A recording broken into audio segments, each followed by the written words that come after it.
ماشکل شہر سے 10 کلومیٹر دور فاصلے پر واقع قلعہ ریگی میں عید کے پہلے دن علاقے کے لوگ ریسنگ کرنے چلے آتے ہیں۔ عید کے دن لوگوں کا ہجوم رہتا ہے اور بے تحاشا ہوائی فائرنگ اور ریسنگ کی جاتی ہے، جس سے لوگوں کی قیمتی جانیں ضائع ہوتی ہے، جبکہ انتظامیہ ایسے عمل کی روک تھام میں بری طرح ناکام دکھائی دے رہی ہے۔ سرگرم سماجی کارکن عطا اللہ ریگی نے اس موقع پر وش نیوز سے بات چیت کرتے ہوئے کہا کہ جاگہ گشر ریگی ایشا شارع تقریباً 10 کلومیٹر دور ہیں۔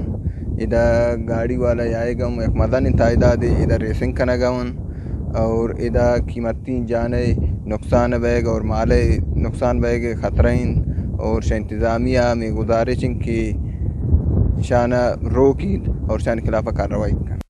اب ضرورت اس امر کی ہے کہ انتظامیہ و متعلقہ حکام کو چاہیے کہ عید جیسے خوشی کے دنوں میں ریسنگ کو ختم کریں اور ایسے عمل کی روک تھام کو یقینی بنائیں تاکہ لوگوں کی جان و مال محفوظ رہیں۔ رپورٹنگ اور کیمرہ ٹیم کے ساتھ نصیر کبدانی، وش نیوز، ماشکل۔